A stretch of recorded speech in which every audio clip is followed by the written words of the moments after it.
Olá, boa noite.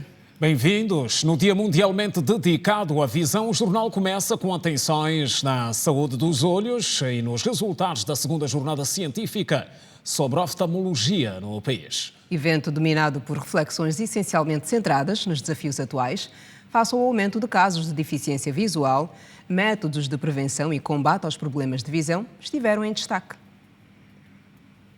Segundo a Organização Mundial da Saúde, 285 milhões de pessoas no mundo sofrem de deficiência visual moderada ou grave. Com um mundo cada vez mais tecnológico, a oftalmologista Joana Sinadince aponta os riscos da exposição dos olhos a uma tela por muitas horas. Aquelas crianças que têm o hábito de ficar várias horas podem apresentar complicações como queratites, olho seco e futuramente apresentar miopia. Exposição à poeira, é importante usarmos óculos para proteger os olhos, porque depois essa exposição prolongada a radiações ultravioletas pode também causar consequências futuras a nível da nossa visão. Em Angola existem apenas 2 hospitais especializados em doenças do Fórum Ocular, em Luanda e em Benguela.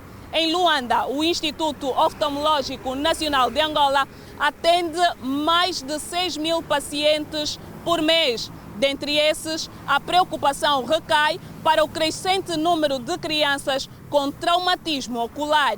A catarata ainda é a primeira causa de observação no Instituto Oftalmológico Nacional de Angola. Diariamente nós recebemos aproximadamente 400 ou mais pacientes.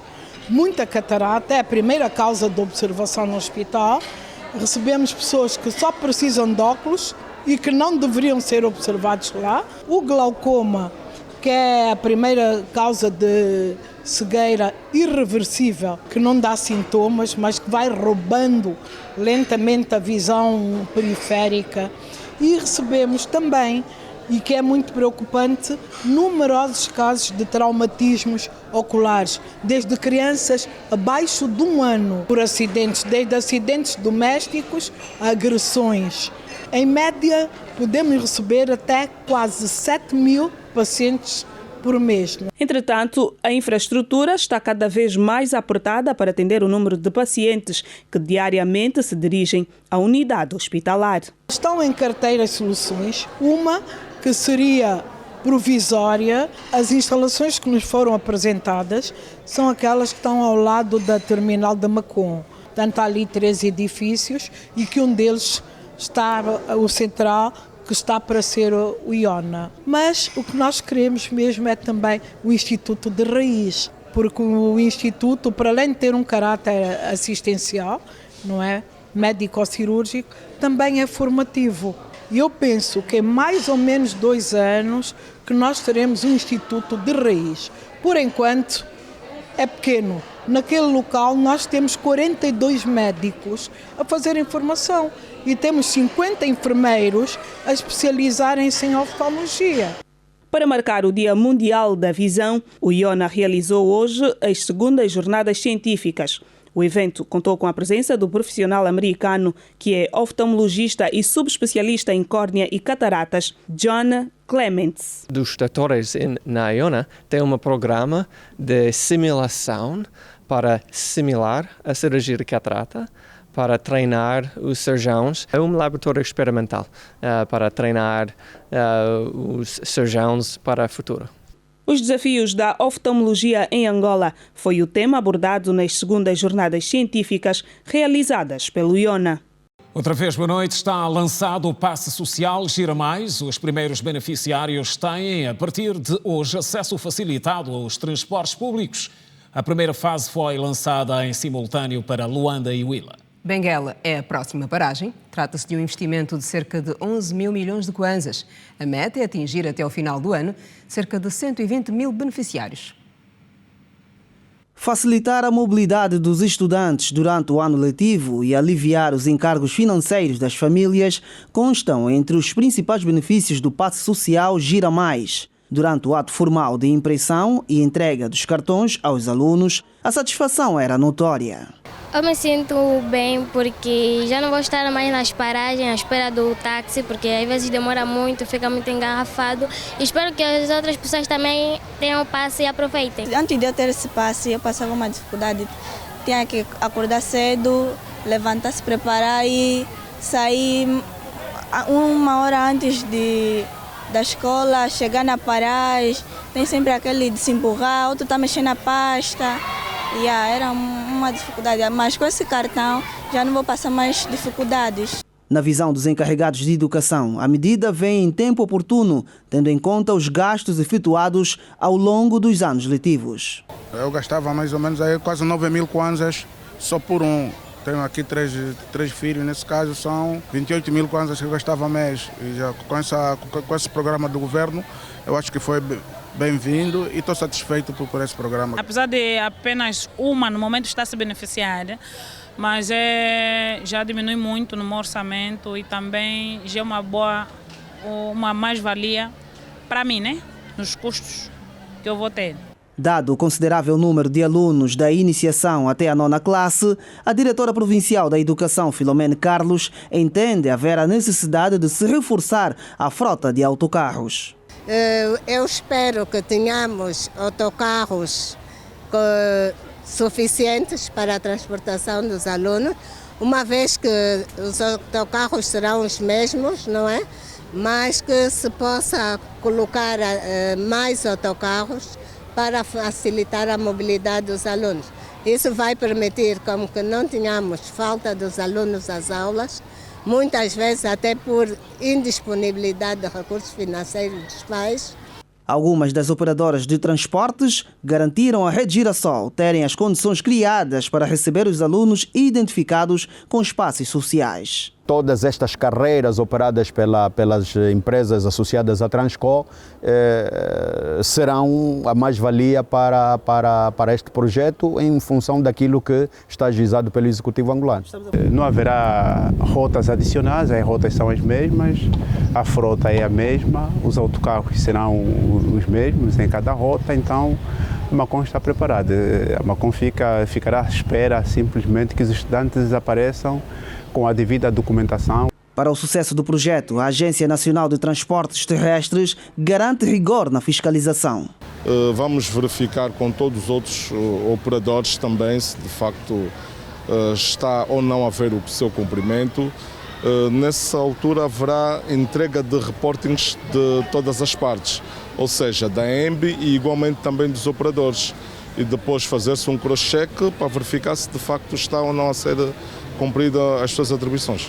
Até o final do ano, prevê-se imprimir mais de 120 mil cartões de estudantes entre as províncias de Luanda e Huila, no investimento avaliado em mais de 1.000 milhões de kwanzas. É num processo que esperamos atinja mais ou menos 120 mil até ao final do ano, contando Huila e Benguela.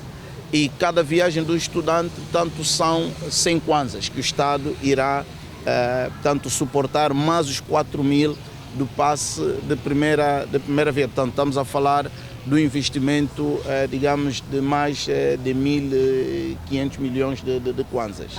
Segundo explicações da Empresa Nacional de Bilhética Integrada, os alunos deverão exibir os passes nos autocarros regulares, mas diferenciados com dísticos. Nesta fase piloto, os estudantes vão beneficiar de 60 viagens gratuitas durante o ano letivo.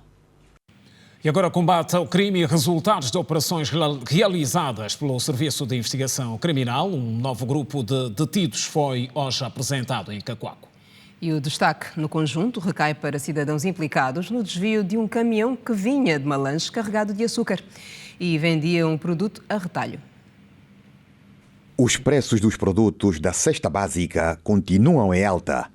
Entre os produtos que compõem a dieta dos angolanos está o açúcar, cujo preço, a esta altura, é dos mais altos no mercado. A alta de preços chama a atenção de todos, incluindo as autoridades que apreenderam mais de 1 tonelada de açúcar por alegada especulação de preços. Com particular destaque aqui para o açúcar, em que foram apreendidas mais de 1 tonelada de açúcar da marca Capanda, por indícios de especulação de preços e assambarcamento. Dizer que nesta ação foram detectadas algumas empresas, portanto, por fortes indícios destas práticas, sobretudo aquelas que adquiriram o açúcar na Biocon. Portanto, estas empresas foram flagradas a praticarem ou a comercializarem o açúcar da marca Capanda aos preços unitários de 56.000, 65.000 e 69.109 kwanzas cada saco de 50 quilos. Na sequência, também foram apresentados pelo SIC Luanda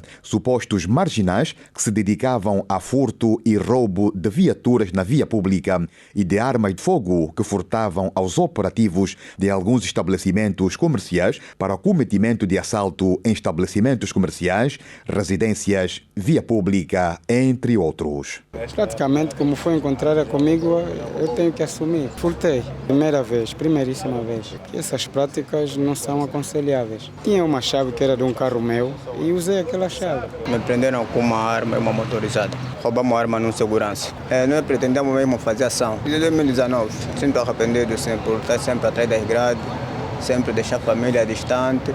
Os supostos marginais foram encontrados com os meios já desmanchados, como a viatura de marca Toyota RAV4 e uma motorizada de 3 rodas. Os proprietários lamentam o sucedido. Com relação ao furto da viatura, aconteceu no passado dia 9 de setembro. Eu vinha de Viana e resolvi dar uma paragem e estacionei, tranquei as portas. A meu regresso, logo à distância, visualizo o local onde eu deixei a viatura e registro que a viatura estava desaparecida. Deteve 5 cidadãos nacionais com idades compreendidas entre 22 e 40 anos, envolvidos nos crimes de associação criminosa, ameaças de morte, roubo qualificado de arma de fogo e furto qualificado de viaturas e motorizadas. Dizer que estes elementos, numa composição de quatro indivíduos, fortemente armados, surpreenderam um vigilante, um cidadão de 34 anos de idade, que se encontrava escalado na referida residência ao serviço de segurança.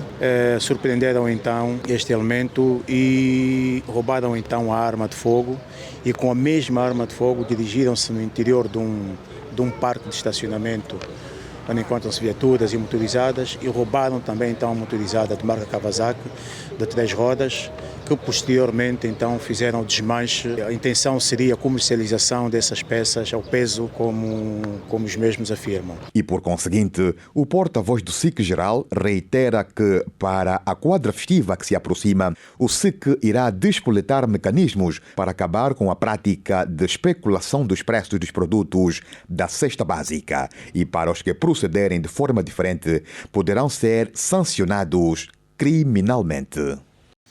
E falamos de saúde a seguir. Na província da Huila estão criadas as condições para o arranque da segunda ronda de vacinação contra a poliomielite. Estão mobilizadas para o efeito mais de 900 brigadas e a meta é imunizar cerca de 500 mil crianças. As autoridades sanitárias da província da Huila pretendem imunizar mais de 500 mil crianças contra a poliomielite na campanha que arranca esta sexta-feira. Para a campanha foram mobilizadas 901 equipas de vacinadores e estão disponíveis mais de 700 mil doses de vacinas. A província já chegou a receber total mais de 750 mil doses da vacina da polio e mais de 600 mil doses da vacina da vitamina A, né? E temos até agora 10 municípios abastecidos e 4 por serem abastecidos. Mas neste momento, em termos de presença de assessores provinciais, temos assessores em todos os municípios. A distribuição é com base à população a se alcançar em cada município, não é exatamente linear, né? O número que se deseja alcançar em cada município determina a quantidade a ser enviada, fora de que, para além da quantidade de vacina necessária para a campanha, nós temos que garantir vacinação, doses necessárias para a rotina a nível de cada um dos municípios. No entanto, temos vacina suficiente para garantir que nos próximos meses não falte vacina da polio e da vitamina A em todos os nossos hospitais. São mais de 540 mil crianças para a vacina da polio e mais de 400 mil crianças para a vitamina A. Por agora, a Ministra das Finanças, que representa Angola nas reuniões anuais do FMI e Banco Mundial, admitiu a possibilidade de, em relação aos combustíveis, o país regressar a subsidiar os mesmos. Um regresso que, para alguns especialistas, não seria mau, em função do impacto que a medida teve na vida da maioria das famílias angolanas. A possibilidade da reavaliação à retirada dos subsídios aos combustíveis visa, sobretudo, promover um debate mais inclusivo, envolvendo diferentes estratos da sociedade e ao escutar mais os angolanos. Segundo a Ministra das Finanças, Vera Daves de Souza, que falava à margem das reuniões do FMI e do Banco Mundial, que decorrem em Marrakech, no Marrocos, o que resultar dessa auscultação vai permitir tomar a decisão final, tendo a governante admitindo mesmo um possível regresso aos subsídios. Os taxistas reagiram prontamente às revelações da titular da pasta das Finanças. Por mim, seria que o combustível voltasse como era antes, porque o carro a gasolina, acho que estão sofrendo muito danos mesmo no sistema de abastecimento. Eu posso dizer que se for retirar o subsídio de combustível e depois baixar e voltar no preço anterior, para mim será importante. Agora, se continuar a subir, então pode permanecer o momento que se encontra nesse momento. Você não pode subir mais. A vida da população fica mesmo complicado. Estamos a passar mais comparado com o baixo litro de combustível a 300 kwanzas. Só estamos a trabalhar por combustível. O combustível está caro, tudo, peça, tudo, estamos a comprar muito caro. A corrida não sobe, o Estado não subiu o preço da tabela do táxi. E nós também não dá para subir o táxi sem o Estado permitir que, senão estamos a violar a lei. Para estes estudantes de economia, apesar de dura, a medida da retirada dos subsídios era necessária. Se houver realmente uma revisão nessa medida, que seja para reduzir simplesmente a variação que houve. Então, retirada totalmente não, porque acredito que também o Estado tinha muitos custos quanto a essa subvenção. Então, a retirada pode aumentar ainda mais os custos e no final a gente ter um problema um bocado mais agravado. Eu penso que ela deve continuar, porque se nós recuarmos, isso causará meio que um transtorno social. Como é que o Estado toma uma medida e depois volta contra essa medida? Quer dizer que todas as outras medidas que forem tomadas podem ser regredidas. Este docente de economia elogia a postura do Executivo em reavaliar a decisão anterior.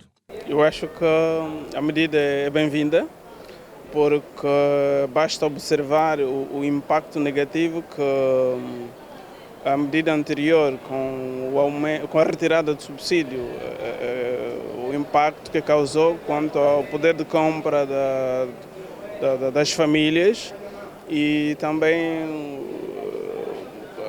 as dificuldades que as empresas vêm vivendo com relação aos custos dos fatores de produção, é muito por força dessa retirada do subsídio. O economista explica que um recuo não seria de todo mal, justificando a sua posição com os constrangimentos que a medida causou nas famílias e empresas. Quanto à auscultação propriamente dita, Cafuadico Manuel aponta setores que não deverão ser esquecidos. Ponto de partida são as universidades, onde encontramos os pensantes, não é? Ali temos professores que pensam, temos também a opinião dos estudantes e devemos ouvir também aqueles que utilizam os combustíveis. Vamos ver os transportes, ouvir os taxistas, por exemplo. Em junho deste ano, o governo avançou com a retirada dos subsídios aos combustíveis, sendo primeiro com a gasolina, que passou de 160 kwanzas por litro para 300 kwanzas. E essas reuniões já vão no seu quarto dia, portanto são encontros de alto nível do Fundo Monetário Internacional e Banco Mundial, como dissemos. A Ministra das Finanças, Vera Daves de Souza, defendeu igualmente nestes encontros a necessidade de o setor privado em Angola ocupar o seu devido lugar. Segundo Vera Daves, é a melhor forma de se ver aliviado. Isso sim está certo. Decorre desde o início da semana até o dia 15 de outubro, em Marrakech, a reunião anual do FMI e do Banco Mundial. Em cima da mesa está a questão dos déficits públicos, novas fontes de rendimento para os Estados e a taxa carbono. Presente neste encontro está a Ministra das Finanças, Vera Daves, que defende que Angola precisa encontrar maneiras de atrair maior número de investimento privado, numa altura em que reconhece estar a gerir finanças no limite, com uma dívida de cerca de 60% do orçamento geral do Estado. A mensagem forte destas reuniões é aumentar a representatividade da África subsaariana no board do FMI. Depois, falar também desses instrumentos financeiros que devem não só ter maior dimensão, mas como também ser mais expedito por ter acesso a eles. Quem mais partilha, né? Partilha de informação, de deixarmos eles fazerem-nos questões para eles perceberem as quantas andamos e no futuro, indo aos mercados, continuarem a acreditar em Angola. Nós estamos a gerir mesmo no limite, como costuma dizer. A dívida é cerca de 60% hoje, de modo que é muito. Precisamos de montantes elevados de injeção de dinheiro fresco na economia. O Estado tem sido, historicamente, o principal driver, mas com os níveis de endividamento que temos, o Estado já não tem a mesma capacidade. Em entrevista à Lusa, Vera Daves disse que o Estado angolano tem sido o principal motor, bombeando liquidez para a economia, mas com os níveis de endividamentos atuais já não tem esta capacidade e pede ao setor privado que assuma o papel antes desempenhado pelo Estado. A governante disse ainda que a solução é mais investimento que financiamento e notou que as poupanças internas também são uma opção. Sob a desvalorização do Kwanza na primeira metade do ano, seguida de uma estabilização que entre maio e julho passou dos 543 Kwanzas por dólar para mais de 830, tendo permanecido nesse valor desde então, Vera Daves de Souza diz que a explicação está entre o mercado livre, a descida da produção do petróleo e a especulação. E continua difícil conseguir gasolina para quem vive na província do Ambo. As enchentes nos postos de abastecimento permanecem. E a falta de esclarecimento da parte de quem é de direito deixa a população, particularmente os automobilistas, ainda mais preocupados. As enchentes nos postos de abastecimentos de combustíveis está a levar muitos automobilistas a desistirem das longas filas e comprar na esquina mais próxima. Os mesmos dizem conhecer os riscos que enfrentam, mas estão sem opções. Fiquei na fila, a fila é muito longa, recebi um telefonema, tenho um assunto para resolver e entendi abastecer aqui para ver se eu consigo resolver o assunto que tenho para resolver. São grandes riscos, nós não sabemos se a gasolina foi adulterada ou não. Corremos muitos riscos, de facto. O mais grave ainda é que nós estamos numa situação como essa e ninguém aparece ao público para dizer o que é que se passa. Na rua, o litro de gasolina estamos a comprar 700 kwanzas. Os riscos são mesmo lixo, o tratamento do tal combustível é mesmo na rua, é mesmo aquilo, mas é a solução que nós temos, porque se nós depender das bombas, atendendo a demanda que estamos a ver ali, não conseguimos trabalhar. As ordens competentes e resolvem esse problema, senão no nosso país, esse que não se admite.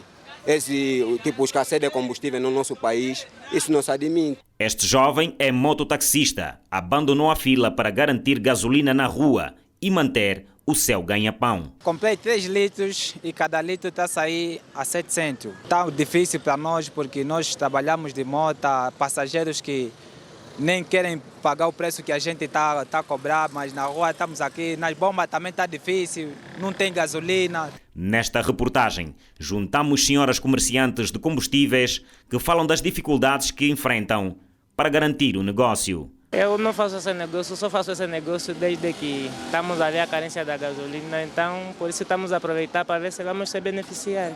É passar lá as noites, hacemos desde ontem, agora que estamos a sair dela, mas até aqui ainda há uns bidões que não enchemos. É difícil mesmo, porque você deixa as crianças, deixa o marido. Eu caio no bidão nos moços a 10 mil kwanza, já compro a 500 kwanza, para vender a 700, 800. Ganho 300 kwanza de cada litro. E mais uma vez, os perigos que a população atravessa com o acumular dos reservatórios de combustíveis nas zonas residenciais. As pessoas estão a acumular bidões de combustível em casa e podem registrar incêndios, podem morrer pessoas. Então há que evitar que as bombas de combustíveis estejam sem o produto para não termos inflação no mercado, o contrabando, situações que influenciam a corrupção, influenciam, enfim, a concorrência desleal. Até o fecho desta matéria, tentamos manter contato com a direção da Sonangol nesta região e não tivemos qualquer resposta para o esclarecimento da crise de combustíveis que se assiste no Ambo. Na província da Huila, o quadro também não mudou, a crise mantém-se. E em algumas zonas, como no município da Matala, por exemplo, os revendedores aproveitam para superfaturar. O litro da gasolina está a ser vendido no mercado informal do município da Matala, preços entre os 500 e os 1000 kwanzas devido à escassez de combustível nas bombas de abastecimento da região. A escassez mesmo de combustível mesmo está mal. Não, tipo aqui, só aqui, se você perguntar aqui, está 700 kwanza, um litro na Candonga. Está 700 kwanza. Assim vamos viver como? Com o litro de 700 kwanza, os filhos assim não vão comer em casa, não vão comer, não tem como. Estou aqui a fazer as vendas de combustíveis. Vendemos com 800, compramos a 300. É para se remediar porque o emprego não aparece. A situação está a provocar constrangimentos aos automobilistas, mototaxistas e também à população de uma forma geral. Olha, o combustível está muito, mas muito difícil mesmo, principalmente aqui no nosso município, que é Matala, está muito difícil mesmo. Só na Candonga estão a vender o litro a 1000 kwanza. Então, para nós é muito difícil e os clientes não pagam com o preço que nós queremos, às vezes. Então, está mesmo complicado, não temos como trabalhar. Eu já cheguei aqui, catena bomba não está chegando agora, não está me atendendo agora. Desde manhã, atende 3 motos e vai no bidão, atende 3 motos no bidão. É um constrangimento bastante cansativo, irritante, muito complicado mesmo. A falta do combustível, aqui eu como passageiro, está nos fazendo muita falta. E o táxi também subiu, estamos aqui a passar aí na Praça Grande, a 300 kwanzas. E em nota, a Sonangol Distribuição e Comercialização informa que, não obstante aos esforços que tem estado a envidar, ainda não foi possível a completa estabilização do abastecimento de combustível à região sul do país, devido à persistência de alguns fatores alheios à sua vontade. Atendendo à presente situação, assegura que estão em curso ações visando a gradual estabilização do mercado e o retorno às condições regulares de atendimento global nos próximos dias. Pelo facto, a empresa apela à máxima compreensão da população. Falamos a seguir das relações de cooperação bilateral entre Angola e os Emirados Árabes Unidos. Estão em boa fase a todos os níveis. É o que afirma o embaixador daquele país acreditado em Angola e que hoje foi recebido em audiência na Assembleia Nacional, num encontro em que o diálogo esteve centrado nos preparativos da Assembleia Interparlamentar. O embaixador dos Emirados Árabes Unidos, acreditado em Angola, disse que a 147ª Assembleia Geral da União Interparlamentar vai servir para que os parlamentos partilhem os desafios atuais apresentados em todo o mundo. Além, Al-Sanchi falava à imprensa depois da audiência que lhe foi concedida pela presidente da Assembleia Nacional, Carolina Cerqueira. And she mentioned the delegation. E a Sua Excelência mencionou a delegação dos Emirados Árabes Unidos que será recebida no próximo dia 23, que vem participar da cerimônia da Assembleia Interparlamentar, da União Interparlamentar. E esta delegação que vem dos Emirados Árabes Unidos será a primeira vez a participar numa reunião de alto nível em Angola. E para mim é um grande desafio, para mim, a qualidade de embaixador que está cá em primeira, também de testemunhar os resultados desta reunião. Outcomes out of that. O diplomata reafirmou que a relação bilateral e comercial entre Angola e Emirados Árabes Unidos atravessa uma boa fase. Even the diplomatic relation started back in 2016. Uma vez que as relações diplomáticas já iniciaram na década de 60, onde haver que algumas companhias nacionais dos Emirados Árabes Unidos têm investido na República de Angola. Agora temos estado a discutir no sentido de termos aqui mais companhias dos Emirados Árabes Unidos a virem para Angola.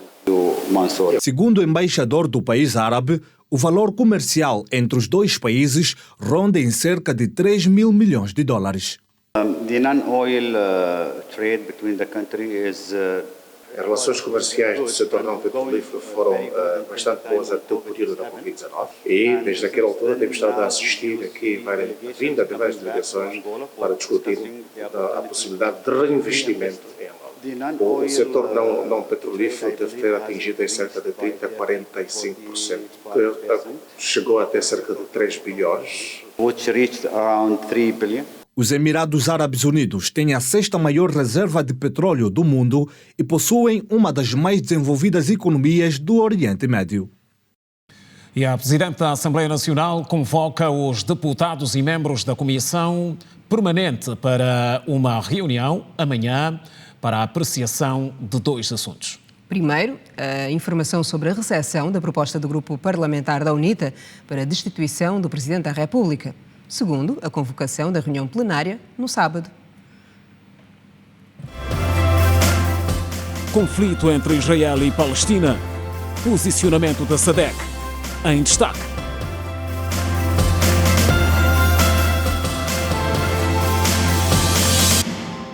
É um dos principais assuntos que domina a atualidade internacional, que é a seguir desenvolvida, não é?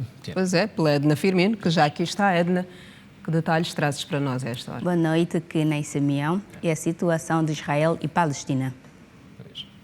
E assim que nos acompanha, igualmente, boa noite. Israel anunciou a criação de um governo de emergência nacional para fazer frente à guerra. O primeiro-ministro de Israel e o líder da oposição israelita concordaram formar um governo de unidade nacional de emergência e um gabinete de guerra, de acordo com uma declaração oficial conjunta. Segundo o acordo, o governo não aprovará qualquer legislação ou decisão que não esteja relacionada com a guerra, enquanto os combates continuarem. Outros destaques internacionais acompanhem a seguir. O número de mortos na guerra entre Israel e Hamas não para de subir.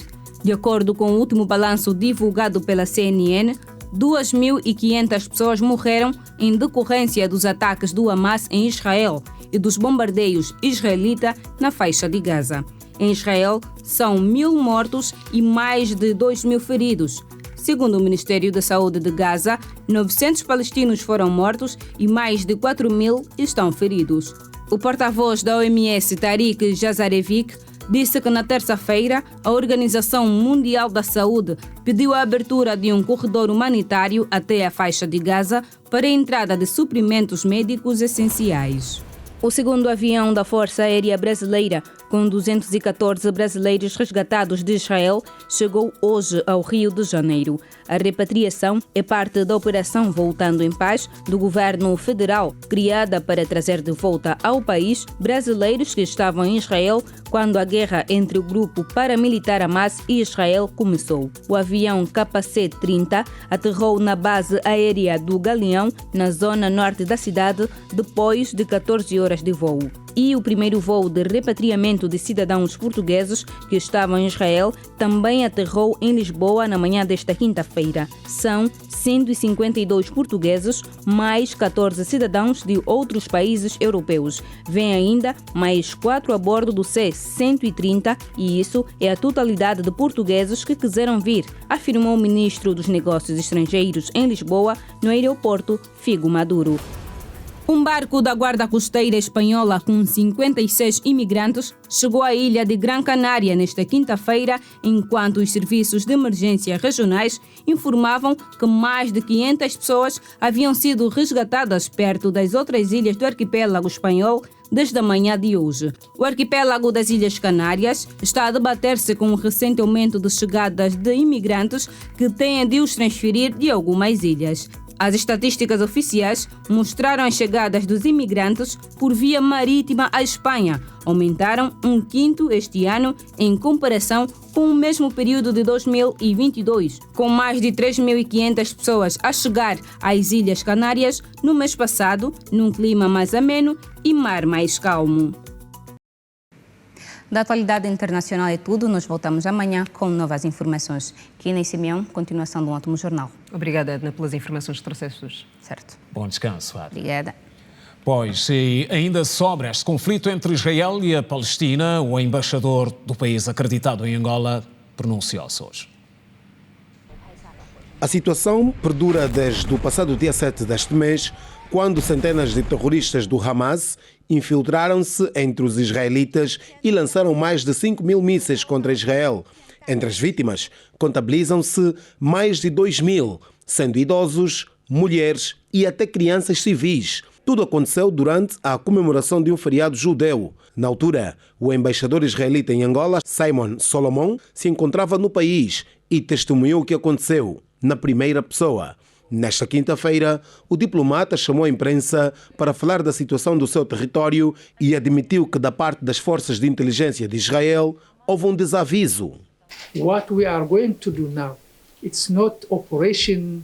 Israel não irá realizar operações contra o Hamas. Israel vai destruir o grupo terrorista Hamas. Essa é a nossa decisão e nós já tivemos algumas iniciativas e tentamos de alguma forma negociar, mas estamos certos de que não é essa a intenção do Hamas.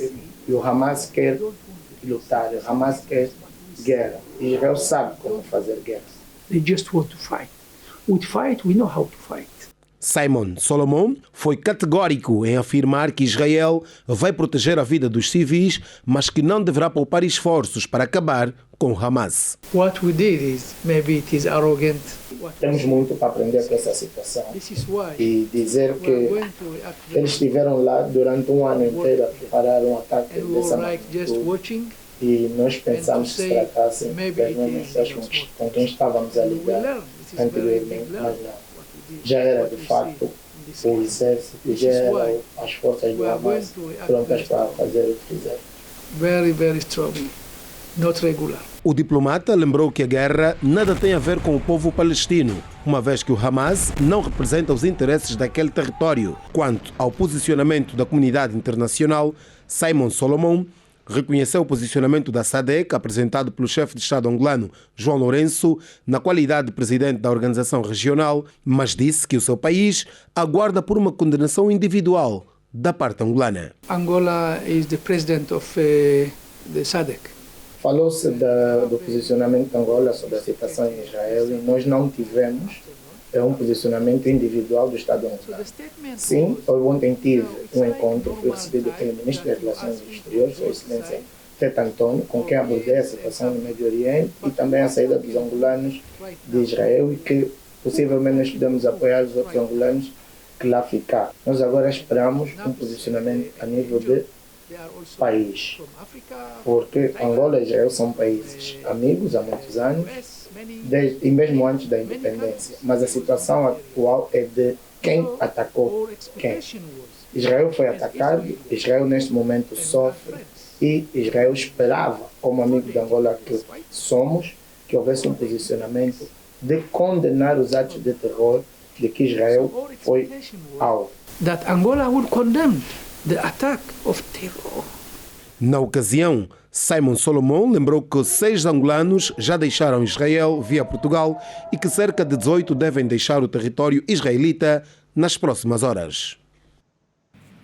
E a SADC já se posicionou em relação ao conflito entre Israel e Palestina. O chefe de Estado angolano, na qualidade de líder da organização, defende que as partes entrem em consenso para um bom diálogo. A Comunidade de Desenvolvimento da África Austral, SADC, exorta as partes envolvidas no conflito na faixa de Gaza, nomeadamente o Estado de Israel e o grupo palestiniano Hamas, a pautarem pela contenção por considerar que a escalada das ações terá um impacto negativo e vai anular os esforços da comunidade internacional na busca de uma paz e segurança sustentáveis no Médio Oriente. O posicionamento da SADC consta de uma declaração assinada pelo chefe de Estado angolano, João Lourenço, na qualidade de presidente em exercício da organização regional, e alerta que os efeitos negativos do conflito vão levar ao aumento do número de deslocados internos, em particular dos grupos vulneráveis de mulheres, crianças e idosos.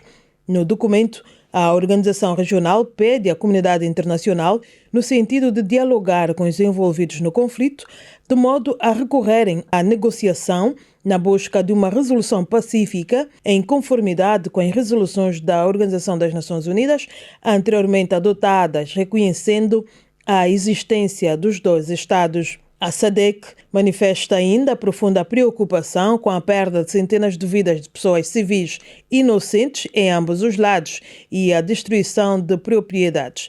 A Comunidade de Desenvolvimento da África Austral é integrada por 16 países e Angola assumiu a presidência rotativa da organização este ano durante a 43ª Cimeira Extraordinária dos Chefes de Estado e de Governo da organização. E abrimos esta terceira parte com terrenos em litígio no bairro Sombra dos Imbondeiros, distrito urbano do Sequel. Há novos desenvolvimentos sobre o caso que envolve camponeses, a comissão de moradores e um suposto empresário. O caso está entregue ao tribunal para o devido tratamento, mas a surpresa é que surgiram no local novas construções, depois das demolições que haviam sido feitas. A comissão de moradores procura entender porquê.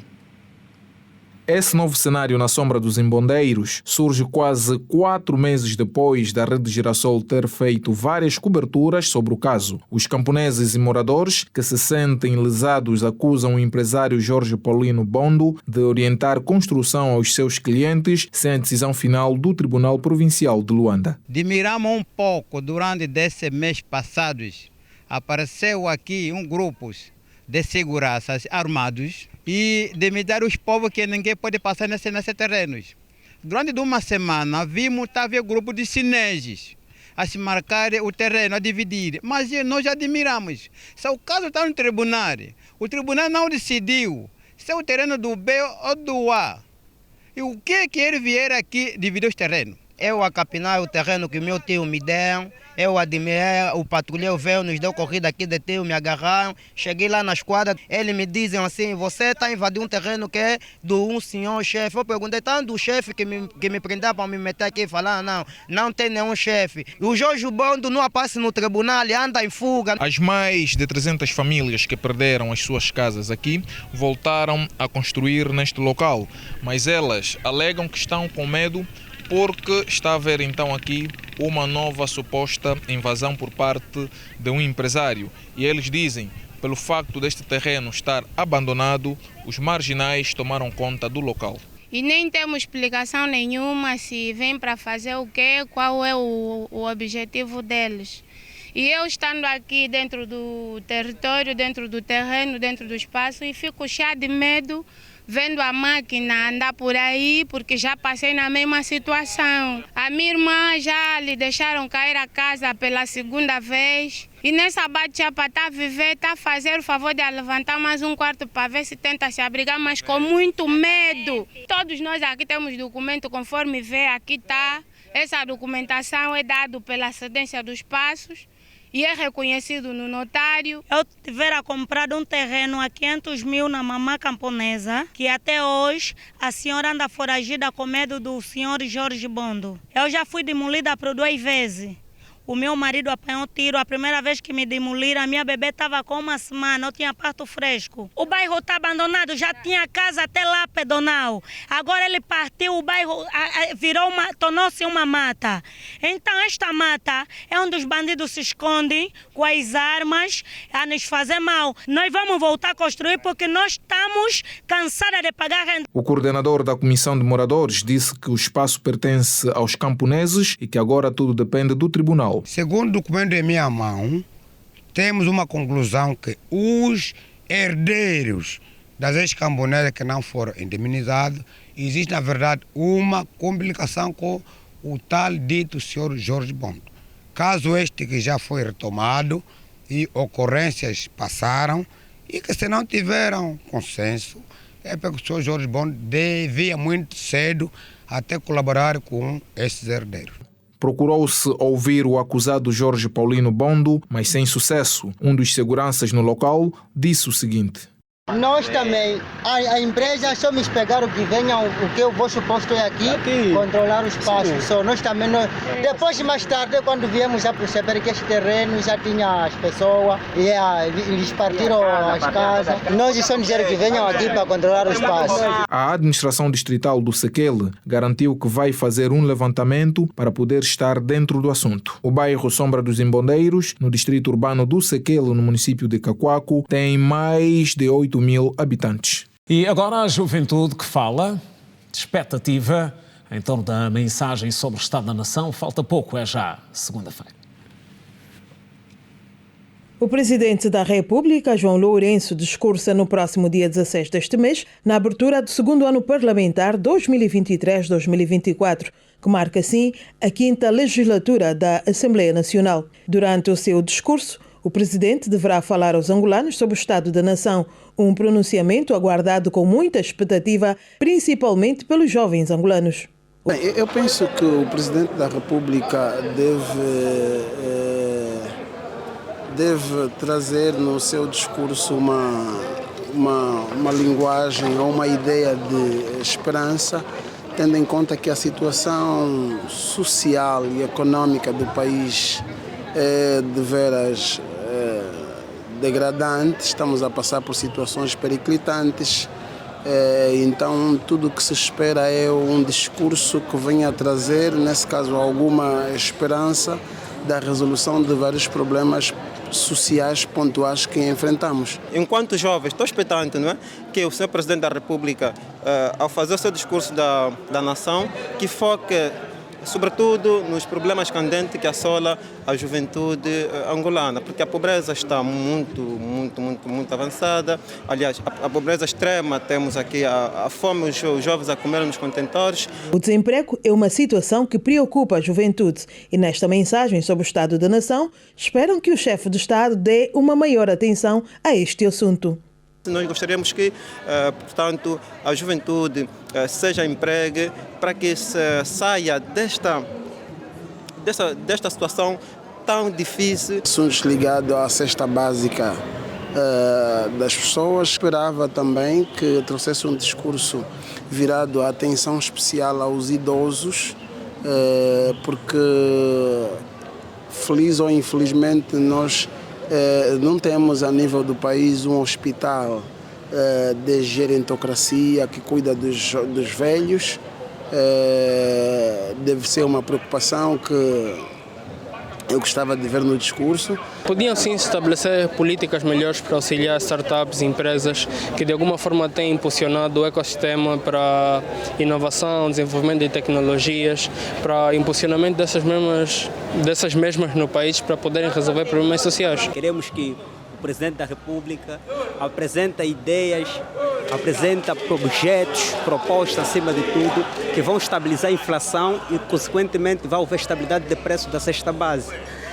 Com esse fim da estabilidade de preço, vai haver mais participação da população, quer seja no consumo de bens ou serviços, e também com isso aumentar o índice de empregabilidade, né? Porque a juventude, em função da instabilidade de preço e do índice de inflação que vai aumentando, muita juventude está no desemprego. A reunião plenária solene da abertura da segunda legislativa da 5ª legislatura da Assembleia Nacional realiza-se a 16 de outubro, numa segunda-feira, ao contrário de 15 de outubro, que é num domingo. E ao longo desta semana, Girassol Jornal tem mostrado reações em torno da expectativa à volta do discurso sobre o Estado da Nação, que deve ser proferido pelo Presidente da República na segunda-feira. De vários setores da vida nacional, nós ouvimos opiniões e hoje vamos mostrar mais um capítulo da série.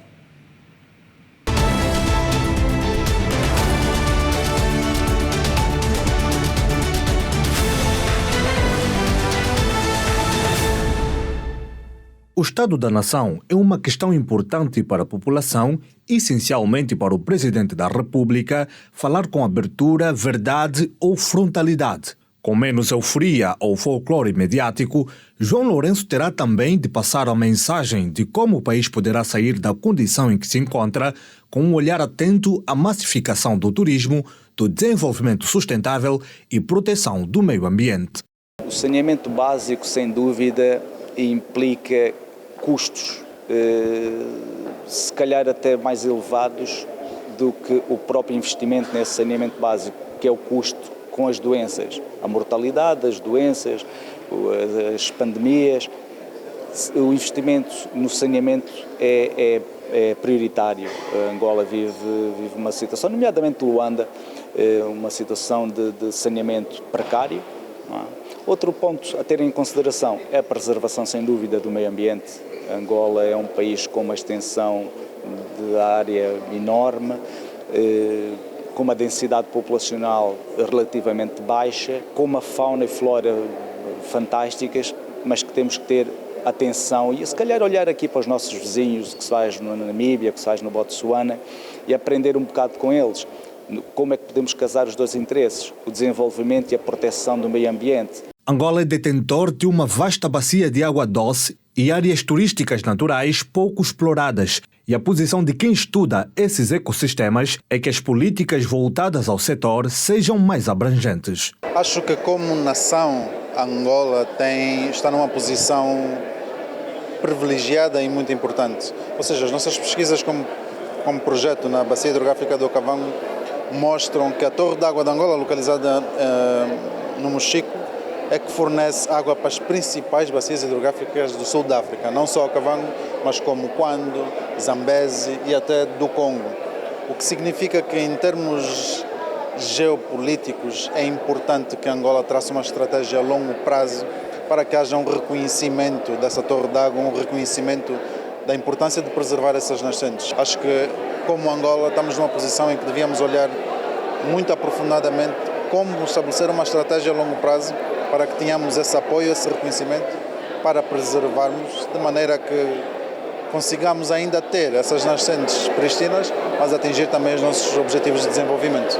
Se por um lado a nação devia olhar ao desenvolvimento sustentável como um fator para a atração de turistas, por outro, é necessário encontrar mecanismos funcionais para minimizar a pobreza. Nós estamos relativamente atrasados no cumprimento dos Objetivos do Desenvolvimento Sustentável. Estamos nós, mas está o mundo em geral. Há um atraso grande no cumprimento desses objetivos. No nosso caso, um deles, talvez para mim um dos mais importantes, que é o combate à pobreza, em que nós temos uma taxa de pobreza muito elevada. Para os intervenientes, a mensagem do chefe de Estado à nação não será uma tarefa fácil porque os tempos são difíceis. Por isso, terá de ser um discurso objetivo, realista e exigente.